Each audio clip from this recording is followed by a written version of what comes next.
you will see that under topic 4, the name is topic 5, not 4. Now, for those of you in topic 6, it is topic 6. Those of you in what is community development class, I will require you to review the recording that we had with the rest of the group when we did a makeup with them on the 18th of June last week, Thursday. So go to topic 5, click on to audio conference. It will open. Give it a second to do that.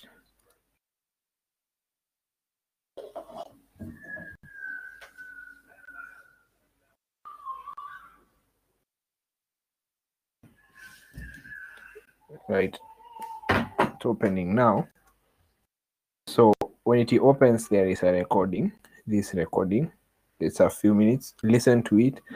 It is a video, actually, not just a recording. It's a video of last week's class, the makeup class, with the other group. Now, at least we are all at the same level. Having said that, our topic today is topic 6. At the beginning of every topic, we have an introduction. I just want to mention what is a proposal and our objectives for the class. By the end of this class, you should define what is a project proposal, identify various types of them and various schools of thought. That is the same. The various types and schools of thought is the same.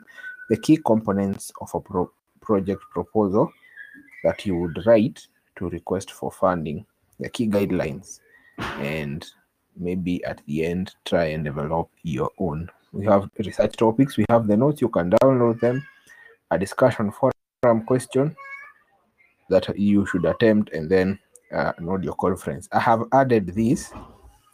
It's a video. I hope I can play it for you. Let me play it for you as we begin. I think that will be important.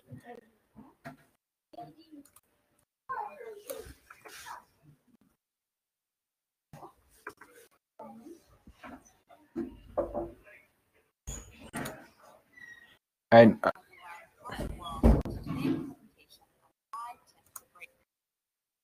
are you able to hear the audio? Are you able to hear it?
Okay, I'll see how to upload that in just a minute.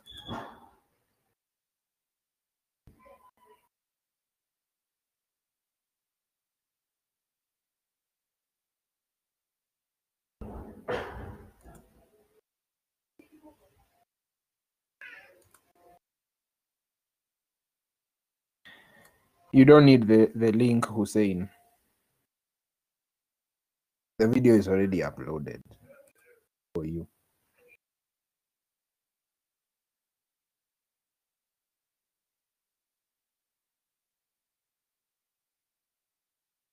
The video is already under topic 6.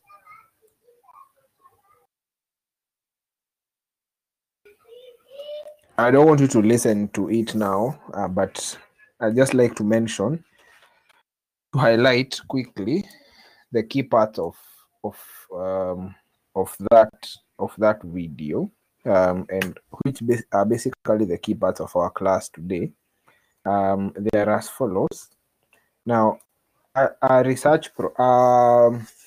project proposal is needs to be fairly detailed at for you to capture key information. I remember mentioning in topic 1, if you have listened to that audio, I mentioned that when you're writing a proposal, you need to entirely identify the problem. You need to identify the solution that you have. You need to identify the partners that you have. You also need to inform them the impact to society, the impact of your solution to society. When you identify those 4 items entirely, the rest is just additions of who you are and why you are applying for the proposal, why you are applying for the money or for the resources you're applying for in kind. Now, there are basically 2 types of proposals. One is solicited, meaning that a company comes up and asks you, it's looking for people to fund. So a company like Safaricom can tell you, we would like to fund people who have solutions for a problem like lack of textbooks to children in primary schools.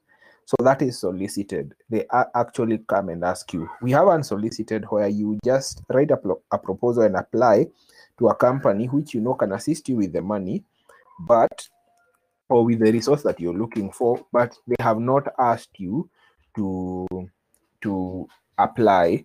You are just requesting for funding. Most often than not, they still consider you. Now, for the solicited proposals, you find that they have a template. They already have a form that you need to fill for, and the unsolicited, it's you to come up with your problem, the solution, impact, and who will be your partners. When preparing a proposal, it is important that you clarify what I have mentioned. The concept is basically what I've mentioned, how much money you will need, and basically the name of your program. The schools of thought, I said we have to go through this. The schools of thought, we have 3. I believe each one of them was good at certain points in time. The master slave approach is where undeveloped countries like ours, we apply for funding from developed countries, and it was always considered as a disadvantage, like you're borrowing money. Like, the poor countries have no choice rather than to beg money from developed ones. So that's kind of a master slave approach, where you do not have something and then you're looking for it.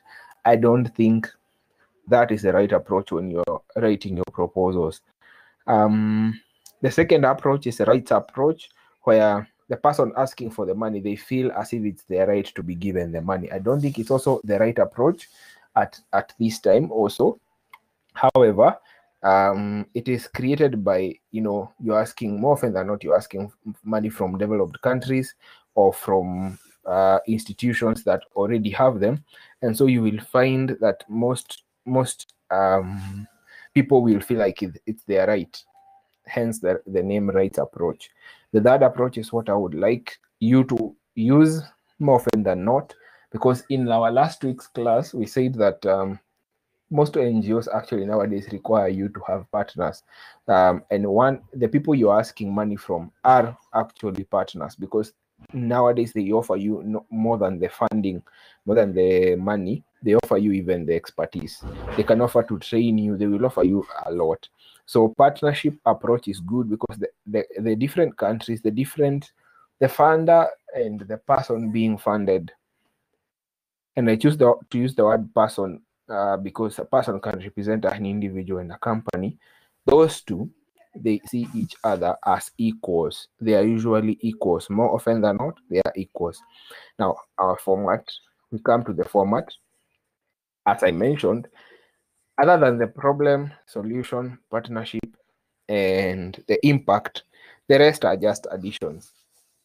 You have a title page where you have your name, that is either you or your company. It depends. If it's you applying as an individual, then it's your name. If it's as a company, then it's your company with your company logo.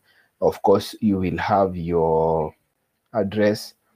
You will have the date that you're applying, and the person you're applying to. Let me give an example of that. I will quickly highlight to you a format of a proposal, maybe that I have done before, and then you can look at it. One that has been funded before, so that you can actually check it out. And next, if you be asked to develop a proposal, you will find it easy. Don't make it complicated. The more complicated it is, the more likely you are to provide information that is confusing. Number two, you need to give a background information. How did you come up with the problem? How did you see the problem?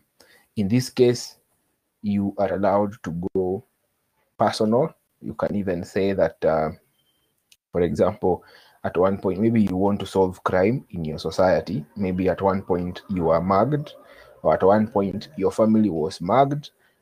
You can go personal. Background information you are allowed to do that, as long as it's genuine. It needs to be as genuine as possible. This is your story. Make it truthful. Maybe you have no story personal. Maybe you just say, this is a problem which we think we can solve in society, and at the same time enriching ourselves in terms of funding. We get a few shillings. It depends on how you coin your language, so that you don't sound greedy. And more often than not, what I'm saying is be honest and not greedy. Be honest and not greedy. Do not show as if we know that when you're asking for funding, some of that money will go into your pocket in a salary form or in whatever form. But do not show greed. Avoid it. In fact, you do not show greed because you're not greedy. So don't be greedy. Just solve the problem. Within the process, you'll actually gain some income. Number three, project justification. This is where I say you need to write down your problem in detail. Tell them what your problem is, and more often than not, I would encourage you to use statistics. For example, 30% of maybe you tell them 30% of families living in a certain area of Nairobi usually have thieves at night. Every day, like every night, 30% of families living in a certain area have thieves. Maybe you're trying to solve crime, or 20% of accidents in Kenya are caused by, something like alcohol abuse or negligence, something, just something. And so alcohol consumption, something. You use percentages, use statistics that can be confirmed by bodies that are well known. Someone in the Kenya Bureau of Statistics has taken some statistics, and you can use them. Maybe WHO has taken statistics, you can use them. Use those statistics. They are important for you. If you use a graph, that will still be fine. A graph is easy to remember, to put in the mind instead of just words. You can just draw a pie chart and tell them, out of these, 30% are going through this problem, 10% are going through this problem. And then the next point will be your project objectives. Out of the percentages you have posted up there, you can tell them, we would like to reduce those 30 families that are facing thieves every night. We would like to reduce that number by half. Tell them, at least by the first 2 years, we'd like to reduce that number by half. So that's a clear objective, very, very clear. That's why I'm asking you, use figures, use statistics that can be confirmed. Project implementation, you need to lay down the question of how you're going to do that work. Make it also very simple. Do not complicate it. Just state, maybe you're going to train people in this and this area, and then we are going to work with this and this person to do this. Full stop.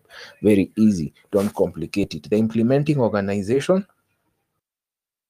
more often than not, will be yourself. And also you can name 1 or 2 partners and then highlight their roles, their key roles of those implementing organizations. A budget, do not overquote. I would urge you, do not overquote. Now, why do people tend to overquote budgets? People tend to overquote budgets when they are applying for proposals because they are avoiding putting salaries. Put salaries. I don't think there's anybody in the world who doesn't understand that you can do work that is pro bono, but you still need a form of income. So put up salaries. Say 30%. I know in organizations in Kenya, UN, for example, the United Nations at Gigiri and the United Nations agencies, the ones that are around there, UN Women, World Agroforestry Center, most of their projects, salaries is 30 to 35% of the money they're applying for. Assuming you're applying for 10 million, that means 30% of that, around 3 million, will go to salaries for the project period. So if it's for 2 years, the people will have to share 3 million and stick to that. Draw a diagram, a table, a comprehensive table of how you're going to utilize your money. How, if there's any way you're going to be earning income, how you also plan to use that income. And then finally, also not finally, but you can highlight very briefly how you're going to monitor progress and how you're going to evaluate whether you have succeeded in the very, very end. Just say, we are going to evaluate the success of this program by checking how many families actually, are faced by thieves every night. We just walk to that area and ask them, for the past 1 week, have you faced any crime in your as a family? Just that's a very easy way of evaluating. Make it as easy as possible. You see the way you have constructive stories with your friends. Yes, that's how you're making it, just with good grammar. Now, management and personnel, highlight a few of the people who will be working, the most important ones. I think the most important are the top management. Highlight them, highlight those people, and after you highlight them, then after you highlight those people, then you can give their qualifications. Now, this part of sending their CVs and copies of qualifications, I would only do that if it is solicited. If it's unsolicited, I really don't need to add all those details. How are you going to be reporting? Nowadays, we mentioned last week, NGOs usually require you to provide details of how you report to them. It's important. Maybe you can say every quarter. Don't make it too often. Monthly will be too often. I would say every quarter, after every 3 months, every quarter, you can update them on your progress, and that is it. As simple as that. That should not be more than 3 pages, if you ask me. That should not be more than 3 pages, unless the organization you're applying for, they require a lot of information. So the guidelines to preparing bankable project proposals. Bankable means that they will be funded. Step 1 is your project meeting real and urgent needs. So make it as real as possible. Number 2, analyze your proposal for the strengths. What are the strengths? What are the weaknesses? Sometimes you'll find that maybe you do not have good statistics. Just go and find good statistics so that you strengthen it. Making sure the proposal presentation follows the guidelines. If the organization you're applying to or the person you're applying to has guidelines, then make sure that you follow those guidelines. Make sure that you get your budget correct. Don't calculate figures and then in the end they are coming to 30 million, but you cite 35. Make sure that your figures are right. Then number 5, understand how funding applications are evaluated. That's why I've posted that video, just to see. You can also go online and check, what do donors look for?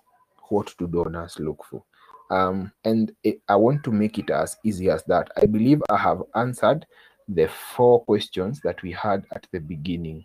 And so that is it. And I wish to open this forum now for any questions.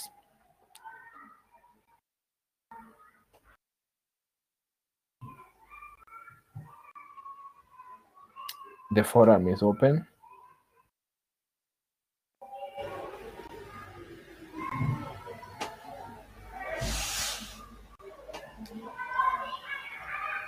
You can type your questions. Those of you who joined in using the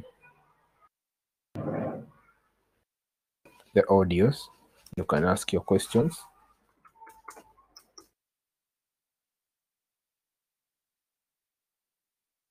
So please listen to that recording, and then I will require you, as is the norm, to answer this one question. And I wish to reiterate why I keep saying you answer the question in the discussion forum. We have a question here in the discussion forum, and this is how we do it. You click on the discussion forum, and note that this one will close after 5 p.m. So you can't answer the questions after 5. Click on the discussion forum. I've clicked on mine. It has opened. You will find the questions. Question 1, describe the key components of a project proposal. Please do not refer back to the notes. I have already explained them. Try from the top of your head to see whether you can remember them. And then when I give you the corrections or the comments, I'm sure you will never forget. That's one way of revising. It's very easy actually to revise using these things and never read them again. And number 2, identify the types and schools of thought in proposal writing. When you read the questions, you come here and click on add a new discussion topic. It will open up a subject and a message. In the subject, you can type answers. Then you can type the answers for question 1 here and answers for question 2 here. And then after you're through, you post to forum, and that will basically be the end. So I'm through class. I see majority of us have been able to join us today. If you do not have any question, I think I will only wish to remind you that not all of you did the cut. As you can see, let me quickly show you that not all of you did the cut. I was also not able to check how many of you the cuts, whether all of you were able to submit. Let me do that as you look, so that I don't have to repeat in the next class. I would also encourage you people to ensure that you send apologies to me if you're not going to attend a class. The reason is because at the end of the semester, I'm not the one. I think some of you will be closed out at this rate from doing the exam, which will be very, very unfortunate. Let me just check the results for your cards here.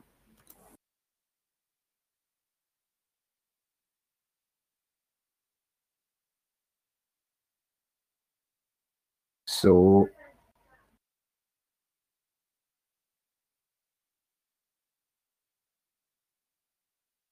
okay, I have 1, 2, 3, 4, 5, 6, 7, 8, 9, 10, 11. 11 people did the cut out of a possible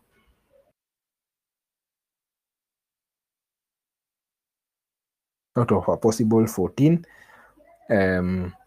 This is the class register, and that is the cut. So you can see a few people didn't do, but have not received any requests for makeup. I expect you not to ask me for makeups past this week. It will be unfortunate if you ask me past this week. I may not manage to provide you with them. So please be proactive and ask me for those makeups as soon as possible. I'm through with the class if there is no question. Bernadette, do you have a question? Hussein, Momo, Martin?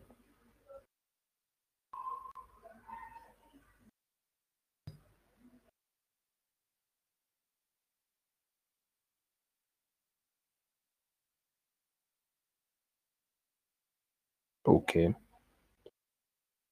Thank you. Please attempt the question in the discussion forum. Right now it's 3 p.m. You can do so by 4 so that I give you the comments. I make my comments on your work and you're able to check by 5 p.m. I'm okay. I have no questions. All right. Thank you, Martin. Okay. Thank you. Enjoy your afternoon. I hope to comment on your work before the close of the day. Yeah, you too. Good day. Okay.